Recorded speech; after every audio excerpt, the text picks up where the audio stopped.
Buenos días tengan a todos y todas quienes nos acompañan en este coloquio internacional de la emoción a la lógica en el discurso político. Queremos dar la bienvenida a quienes están aquí de diferentes partes del mundo y también a quienes nos acompañan a través de la transmisión en Facebook. Estamos en vivo transmitiendo esta mesa que, ya lo decía Benigno hace un momento, es una mesa emocionante, es la parte emocionante del coloquio y, y precisamente esta mesa se titula Pathos, que es este recurso de la persuasión que tiene que ver con las emociones. Y quiero agradecer a la Universidad Autónoma de San Luis Potosí, al Centro de Documentación Histórica, licenciado Rafael Montejano y Aguiñaga, y por supuesto al Centro de Actualización del Magisterio Zacatecas, que hubieran hecho posible este evento tan importante y tan interesante. Y bueno, yo soy David Castañeda y estoy desde aquí del Centro de Actualización del Magisterio. Vamos a dar paso, si les parece, a la primer mesa, a la primera exposición, ponencia de Javier Martínez Villarroya. Javier nos acompaña en la Universidad por el ITAM y la Universidad Pompeu Fabra.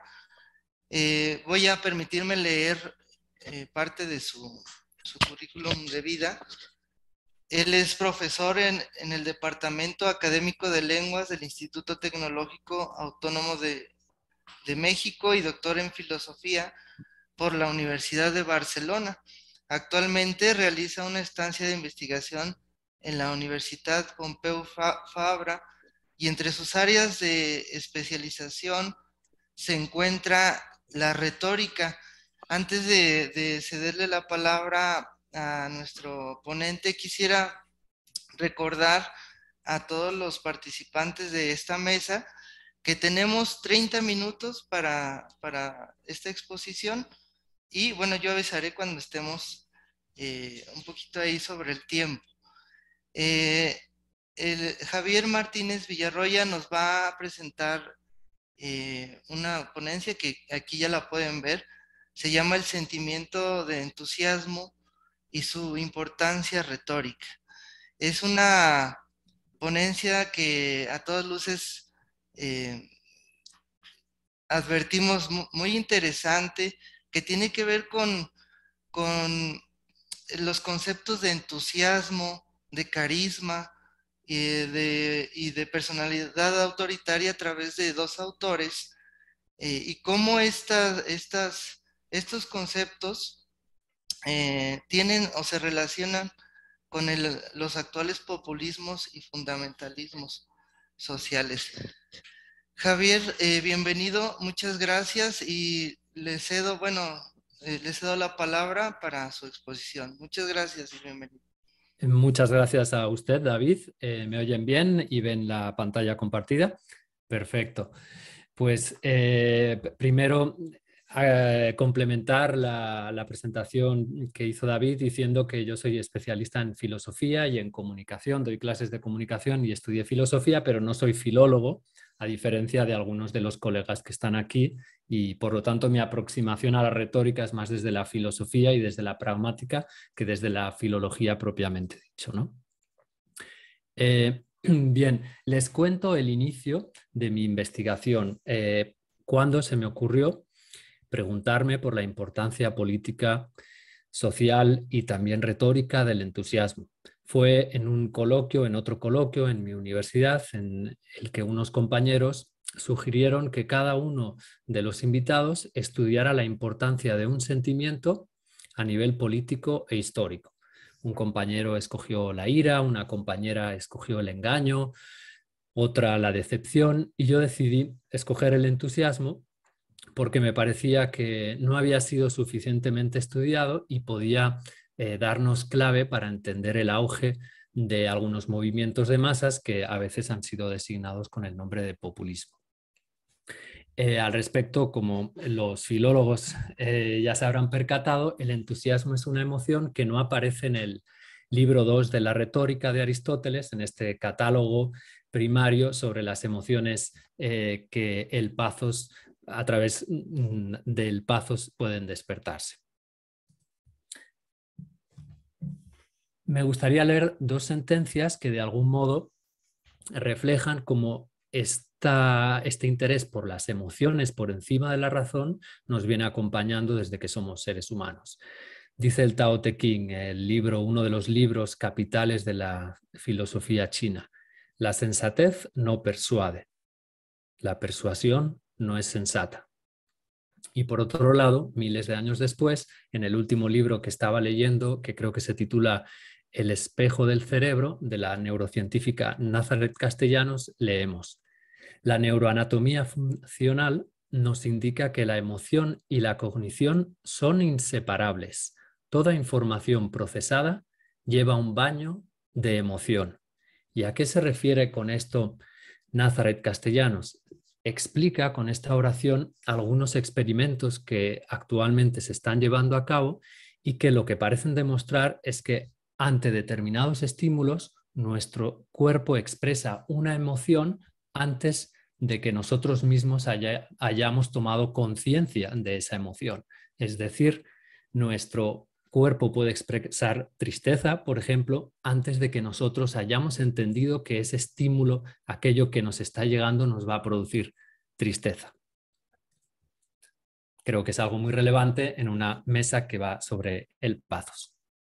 También me permito compartirles esta frase de Sartre que nos ayuda a situarnos a la hora de hablar de las emociones, no como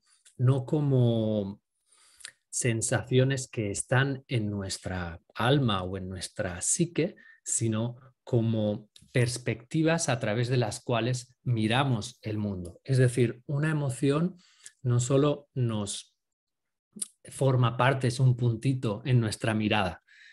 Una emoción baña toda nuestra mirada. Dice Sartre, una emoción es una determinada manera de aprender el mundo y significa a su manera el todo de la conciencia. Pongamos un ejemplo parecido con el que muchos de ustedes estarán familiarizados. Pensemos, por ejemplo, en el famoso libro de metáforas de la vida cotidiana de George Lakoff y Johnson, en el que se nos dice que las metáforas no solo sirven para embellecer un discurso, en la locutio, en la ornatio, no solo podemos decir que me ahogo en tus ojos o me falta el aire en el océano de tus ojos, sino que a veces las metáforas sirven para enmarcar una conversación, para acercarnos a la realidad de determinado modo. Cuando yo digo que invierto mi tiempo en preparar esta conversación, esta charla, estoy haciendo una metáfora inconsciente entre el tiempo y el dinero. Pues del mismo modo que las metáforas pueden servir para mirar la totalidad de la realidad y no solo para embellecer un texto o un discurso, las emociones parece ser que determinan toda nuestra aproximación a la realidad, ¿no? Y en ese contexto es en el que buceé tantito en lo que se llama la corriente de la historia de las emociones y del affective turn y que nos dice que las emociones deben estar en el centro de la historia. Y nos lo dicen con una particularidad muy concreta, y es que toda emoción debe enmarcarse en una comunidad emocional. Todo estudio de una emoción debe enmarcarse en un espacio y un tiempo concretos. Nos dice esta corriente: no podemos estudiar como si fuera el mismo amor, el amor del que habló Ovidio en El arte de amar, el amor del que hablaron los trovadores hace 800 años aquí en estas tierras donde estoy yo, un poco más al norte, en Occitania y en el norte de Cataluña, o el amor del que habló Ibn Hassan de Córdoba en El collar de la paloma. En tres contextos diferentes, el amor se va a expresar de formas diferentes y seguramente signifique cosas diferentes. Eso es lo que nos dice esta corriente historiográfica, ¿no? Bueno, partiendo de este marco, yo decidí estudiar el entusiasmo. Y decidí estudiarlo en su significado literal. Estar entusiasmado, literalmente, significa tener a Dios adentro. Es decir, que de algún modo una voluntad ajena desplaza a la nuestra. La palabra se empleaba para hablar de la voluntad que irrumpía en las bacantes y que les hizo desmembrar a Penteo, por ejemplo, como vemos en esta imagen. De tal modo que podríamos hallar algunos sinónimos de esta palabra difíciles de distinguir. Así, el entusiasmado puede vivir con frenesí, por ejemplo, o eufóricamente, e incluso pues llega al éxtasis. Euforia tiene que ver con llevar bien algo, ánfora, metáfora, están relacionadas etimológicamente con ello, y el eu es el eu de eudaimonía o de eutanasia. Frenesí tiene que ver con la forma con que los griegos denominaban un tipo de alma o entidad anímica que situaban en el plexo, en el corazón.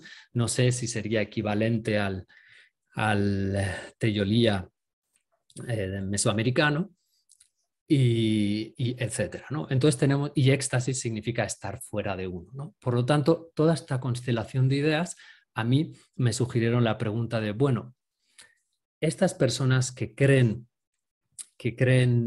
oír una voluntad superior a la propia, ¿han determinado la historia? O al revés, las personas que han determinado la historia lo han hecho oyendo una voz superior a la suya. Esa fue mi pregunta rectora, ¿no? Y al respecto me atreví a sugerir que el entusiasmo, a diferencia de otras emociones, es la más universal y menos histórica de las emociones. ¿Por qué? Porque si bien, pues bueno, cuando alguien está enamorado uno lo puede percibir fácilmente, pero uno puede más o menos controlar sus expresiones. Cuando uno está en éxtasis, no. Uno está fuera del espacio y el tiempo. De hecho, la palabra entusiasmo está también muy vinculada a una palabra que salió en la primera ponencia de ayer, enteógeno, ¿no? Entonces, el que está en éxtasis no puede controlar sus maneras, y por lo tanto esas maneras estarían más allá de la cultura, del tiempo y del espacio en el que ha nacido, ¿no?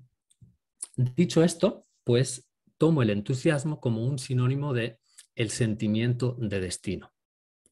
¿Qué tanto pues el sentimiento de destino ha determinado la historia y qué tanto pues la retórica puede servir para despertarlo? Dice Hermann Hesse, el premio Nobel de Literatura de hace ya unos cuantos ayeres: tuve una certeza fulminante. Cada uno tenía una misión, pero esta no podía ser elegida, definida, administrada a voluntad. Todos los hombres que han influido en el curso de la humanidad fueron, sin excepción, capaces y eficaces porque estaban dispuestos a aceptar el destino. Lo mismo Moisés que Buda, Napoleón o Bismarck. Nadie puede elegir la corriente a la que sirve ni el centro desde el que es gobernado. Así pasó con Napoleón, César, Loyola, con todos. Hay que imaginarse todo esto desde un punto de vista biológico e histórico, etcétera, etcétera. De este fragmento de Demian extraigo dos características fundamentales para estudiar este sentimiento. Por un lado, que el oír una voz superior se entiende como una misión. Y por otro, que este acto se produce de forma fulminante. De hecho, entre algunas escuelas místicas, por ejemplo, del budismo, se habla de que a la iluminación, al satori, al nirvana, se puede llegar por un camino penoso en el que el monje o el iniciado atraviesa ciertos procesos, o se puede llegar por la autopista, por el camino súbito, que de algún modo sería este que aquí leemos, ¿no? Y por otro lado, la tercera conclusión sería que de algún modo los grandes hombres, mujeres de la historia parecen haber seguido esta voz o parecen haberla oído, algo que a nosotros nos parecería casi pues un síntoma de locura. Para que esto suceda, se tiene que presuponer que hay una voluntad común en mí y en el todo. Desde luego, esto lo hallamos, por ejemplo, en las filosofías orientales. En la filosofía taoísta se habla de que el sabio camina con el mundo y no contra el mundo, que uno debe actuar sin tratar de hacerlo. En el hinduismo se nos invita a deshacernos del karma, del peso de las acciones y palabras pasadas, y descubrir el dharma, que es la ley universal que rige el universo, pero que también nos revelará nuestra misión, entre comillas, personal.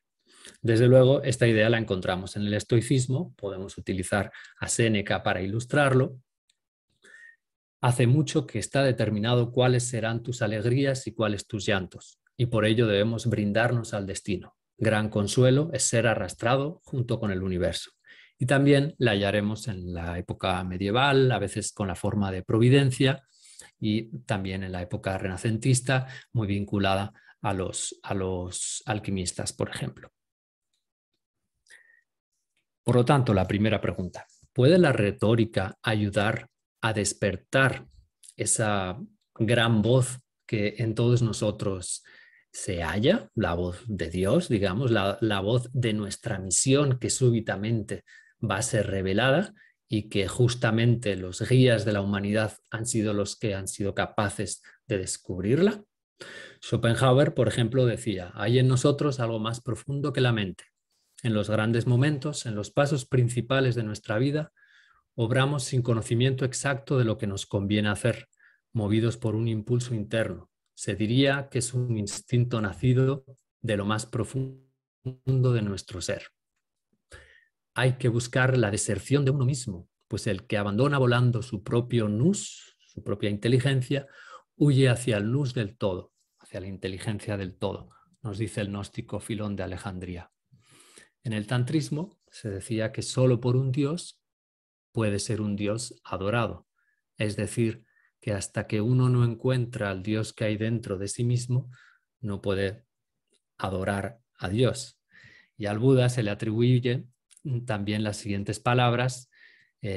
Supongo, bueno, que esta palabra egotismo suena un poco rara, pero es la que encontré en la edición que consulté. La destrucción del egotismo es en verdad la felicidad suprema. En diversidad de tradiciones se nos impele a deshacernos de nuestro yo para oír la voz de ese yo en mayúsculas, de esa voluntad suprema que está en todos lados y por tanto también en nuestros adentros. Podríamos, claro, hacer una recopilación enorme de este tipo de mecanismos retóricos para despertar el entusiasmo en cada uno de nosotros, y a esto se ha dedicado seguramente la mística. Por ejemplo, el libro de Aldous Huxley, Filosofía perenne, es una recopilación de ellas, ¿no? Sin embargo, a veces encontramos al lado de esa gran voz una pequeña voz que, por ejemplo, mencionamos a los estoicos, a veces aparece como un piloto que tenemos dentro y que nos ayuda a navegar pues en el alma que somos, ¿no? Schopenhauer, ahí le falta una C, Schopenhauer decía, hay un demonio al lado de cada hombre que desde su nacimiento es para él un guía, uno bueno a través del misterio de la vida. Sin duda, ahí con demonio alude al daimon socrático del que Platón nos dejó registro, esa voz que a Sócrates le hablaba y le decía cómo debía comportarse. Confucio dijo, quien sabe dominarse a sí mismo es como la estrella polar que permanece en su sitio y todas las estrellas giran a su alrededor. Aquí lo que vemos es que si en el caso anterior la gran voz es un asunto propio de la mística, en este caso la pequeña voz será ya un asunto propio de la moral y de la ética. Todos oímos esa pequeña voz del habitante del pecho.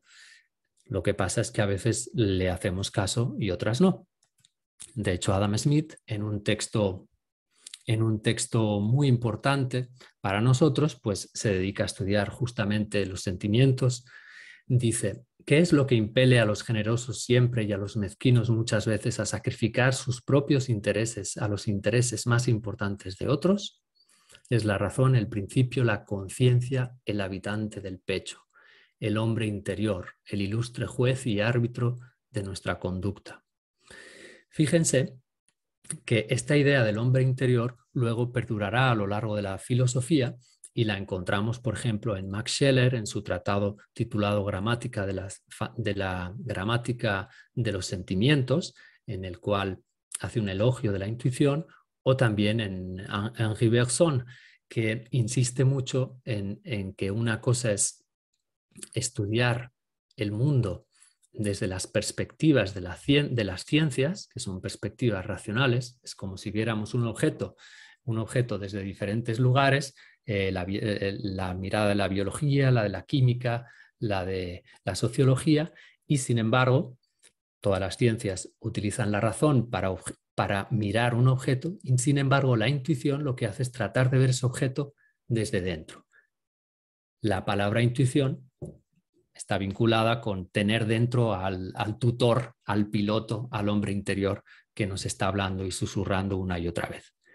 Bien, pues, esto formó parte de la primera parte de mi investigación, de constatar que efectivamente algunos líderes de la humanidad han creído que en ellos despertaba la emoción, el sentimiento de entusiasmo, de destino. Pongamos tan solo un ejemplo, el de Gandhi. Llegan momentos en nuestra vida en los que sobre algunas cosas no necesitamos ninguna prueba exterior. Una voz pequeña dentro de nosotros nos dice, vas por la buena dirección, no te muevas ni a la izquierda ni a la derecha, mantente en el camino recto y directo. Esa voz interior que nunca me ha engañado me dice ahora, tienes que levantarte contra el mundo entero aunque tengas que permanecer en soledad. Tienes que mirar fijamente al mundo a la cara, aunque el mundo pueda mirarte con ojos inyectados en sangre. Confía en esa pequeña cosa que reside en el corazón. Me dice, abandona a tus amigos, a tu esposa y todo lo tuyo, pero vuelve a prestar testimonio por los ideales que has vivido y por los que tienes que morir. Esto lo escribía Gandhi, ambas frases en diferentes momentos. Bien, pues, la primera parte de la investigación acababa así. Los líderes, algunos líderes de la humanidad, creen oír una gran voz que les revela cuál es su misión. Otros oyen una pequeña voz y tratan de elogiar justamente como esa pequeña voz, pero que también es entusiasta en el sentido de que es un pequeño Dios el que está en nosotros, un daimon, va a ayudarnos a movernos de la forma adecuada. Pero entonces llegaba la tercera parte de la investigación. Bueno, ¿y qué pasa entonces con la psicología de masas? ¿Cómo podemos despertar el entusiasmo en una población mayor, en una población que supere a la población compuesta por un solo individuo? Esto lo voy a mencionar también muy por encima y me voy a limitar a mencionar un par de tratados muy relevantes sobre lo que sería la psicología de masas, los mecanismos retóricos que sirven para despertar el entusiasmo en la masa. Bartolomé de las Casas, en esta imagen que ven, tengo el libro aquí también, justamente se dedicó a enumerar qué mecanismos eran más útiles para convencer del mensaje de Cristo. Y entonces él decía, por ejemplo, que hay que hacerlo con palabras suaves y estando uno limpio, porque como dijo Beocio, ninguna luz pueden difundir los astros cuando están ocultos entre nubarrones. Además, proponía seguir algunos principios básicos de la retórica, como la captatio benevolentiae o la idea de instruir, convencer deleitando, o, por ejemplo, esta idea de que hay que alimentar con leche y no con manjares sólidos a los que todavía no están preparados para estos, y en definitiva, hacer uso de la palabra como si esta fuera lluvia o nieve que suavemente cae del cielo a la tierra. Otro hermoso, impactante tratado sobre psicología de masas es el que lleva un título homónimo, Psicología de masas, y es firmado por Gustave Le Bon a finales del siglo XIX. En él dice el sociólogo que todos los líderes del mundo han sido psicólogos inconscientes y que han convencido a la masa mediante imágenes que posteriormente se convierten en sentimientos, que la clave está en presentar los hechos como un todo y que a menudo sucede que son los hechos milagrosos los que más convencen, son los pilares de toda civilización, dice. Así, estas ideas se transmiten a través de la afirmación, repetición y contagio. Y se benefician de que naturalmente, como otros animales, los seres humanos parecemos tender a buscar a un guía. Y él todavía afirma, este sentimiento de las masas es como un sentimiento religioso. Vuelve a aparecer aquí esta cuestión. De hecho, incluso anuncia que sería mucho más impactante para las masas ver cómo mueren 500 personas porque se cae la Torre Eiffel a enterarse por los periódicos de que mueren 5.000 personas a lo largo de todo un año por una epidemia. Impacta esta aseveración pues cuando uno la relee tras el atentado de las Torres Gemelas, ¿no? Como si fuera un calco de lo que él había propuesto. Bien, estas ideas son retomadas desde luego por el padre de la propaganda moderna, Bernays, este sobrino de Sigmund Freud, también por el uno de los padres del concepto de opinión pública, Walter Lippmann, y también por George Lakoff, del que ya hablé. Además, Weber, Geertz estudian este concepto de carisma que paradójicamente, de nuevo, nos envía a la esfera religiosa. Así, por ejemplo, Weber dice que los carismáticos son aquellos que están como enviados por los dioses, que tienen una cualidad extraordinaria. Geertz llamará a esta cualidad baraka, ¿no? Y dirá, el carisma es un signo no de atracción popular o de locura inventiva, sino de que se está cerca del corazón de las cosas. Bien, al respecto, pues, surge la pregunta pues, de cómo podría la masa desembarazarse de un líder, desprenderse de un líder que, siendo carismático, quizás es malvado.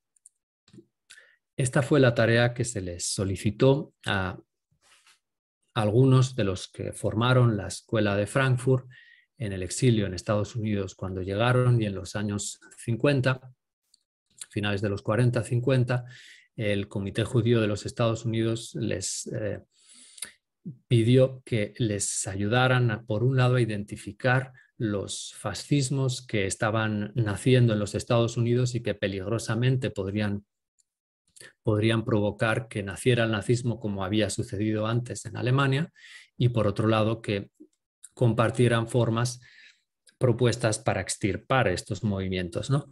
Y Adorno, Horkheimer, etcétera, lo que decían es que la gente con mayores dificultades para enfrentarse a sí misma tiene también la mayor incapacidad para comprender el funcionamiento del mundo. La resistencia a la observación de uno mismo y la resistencia a comprender los hechos sociales son en realidad la misma cosa, decían. Es decir, que de algún modo lo que venían a compartirnos es que el modo de desprendernos de esas metáforas inconscientes que enmarcan la realidad y nos hacen tomar decisiones es justamente yendo hacia nuestro interior en una actitud introspectiva, meditativa, que paradójicamente nos va a llevar a oír esa otra voz superior a la propia. Para ir acabando, pues, resumiendo. El entusiasmo es oír una voz ajena en nosotros y decidir a partir de ella. Esta voz puede tomar la forma de una gran voz a la cual nadie puede oponerse. De hecho, es lo que buscan los místicos, los iniciados. Otras veces esa voz tiene la forma de un pequeño daimon, espíritu, de un piloto, de un habitante en el pecho, que más bien nos orienta en nuestros dilemas éticos. Sin embargo, por otro lado, cuando ya no hablamos a un nivel individual, sino que hablamos a un nivel colectivo, hay modos de despertar el entusiasmo en la masa, como hemos leído en el par de ejemplos compartidos. Sin embargo, paradójicamente, parecería que la persona con mayor ethos, con mayor carisma, con mayor prestigio para hacerlo, seguramente es el que, vagando por las cimas insondables de su propia alma, se ha dado cuenta que, como dijo Heráclito, esta no tiene límites y en consecuencia, aunque quizás en tal momento fuera capaz de dirigir a las almas de la mayoría, entonces no está interesado en ello. Así pues, llegamos al final de la charla pensando, evocando los orígenes de la retórica. Ayer se hablaba justamente de eso. A mí me gustaría sacar a la palestra la idea de la prehistoria de la retórica, ese momento en el que quizás, como se le acusaba, creo, como se le describía, creo, a Pitágoras, los grandes retóricos eran encantadores, aquellos que eran capaces de meter en el otro el canto, eran psicagogos, aquellos que eran capaces de dirigir las almas de los otros. Y pues en el caso de Pitágoras también esto lo lograron tras una honda y profunda meditación interior. Bueno, muchas gracias. Esto es todo. Muchísimas gracias a doctor Javier Martínez por esta ponencia muy interesante sobre esa voz interior que a la vez es universal.